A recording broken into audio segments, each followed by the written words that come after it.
બે મિત્રો છે ને 20 વર્ષ પછી મળ્યા, ખૂબ વાતો કરી ગાર્ડનમાં ચાલતા ચાલતા. એ બંનેની વાતોનો છેલ્લો એન્ડ શું આવ્યો? શ્રીમંતે જેટલી વાતો કરીને એમાં છેલ્લો એન્ડ એક જ આવ્યો કે મારી પાસે બધું છે પણ સુખ નથી. અને ગરીબની વાતનો એન્ડ એક જ આવ્યો કે મારી પાસે કશું નથી, દુઃખ છે છતાંય હું સુખી છું. અચાનક પાછળથી કોઈક અવાજ આવ્યો. બંને જણાએ પાછળ વળીને જોયું તો શ્રીમંત મિત્રને 5 રૂપિયાના સિક્કાનો ખડખડતો અવાજ આવ્યો. નીચે પડ્યો એટલે એણે સિક્કો લઈ લીધો. અને ઓલા ગરીબ મિત્રને એક છોડની ડાળીમાં એક પતંગિયું ફસાઈ ગયું હતું, એ દેખાયું એટલે એને છૂટું કર્યું. શ્રીમંત મિત્રએ જોઈ લીધું, અરે ભાઈ, બંનેને સરખો અવાજ આવ્યો. આપણે બંને પાછળ વળીને જોયું, મને સિક્કાનો અવાજ સંભળાયો, નેચરલી અવાજ મોટો હતો, પણ આ પતંગિયો ડાળીમાં ફસાયો એનો અવાજ આવે જ નહીં, તને કેવી રીતે સંભળાયો?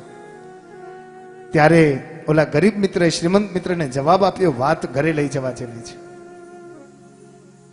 કે તારે આગળ બધું છે છતાંય સુખ નથી, મારી પાસે કશું નથી, દુઃખ છે છતાંય સુખી છું. એનું કારણ એક જ કે આપણે બંને પાછળ વળીને જોયું, તને સિક્કાનો અવાજ સંભળાયો ને મને પતંગિયાની પીડા દેખાઈ. એનું કારણ તે આખી જિંદગી રૂપિયાનો રણકાર સાંભળ્યો છે ને મેં આખી જિંદગી બીજાના હૃદયનો રણકાર સાંભળ્યો છે.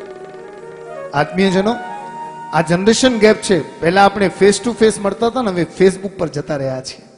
અને આપણે એકબીજાને મળીને પૂછતા કેમ છો આપણે વોટ્સઅપ પર અટકી ગયા છે. આપણે કોઈ પણ જગ્યાએ 5 મિનિટ બેસશું તો એ મોબાઈલ નથી છોડી શકતા. બોલો, એ આપણે ગ્રેટ છીએ એ નથી બતાવતું, પણ આપણે આપણા કિંમતી સમયને એક નાનકડા યંત્રને સોંપી દીધું છે અને સારું સારું કદાચ વિચારીને સારી સારી પુણ્યાઈ બાંધવાની તક આપણે જતી કરી છે.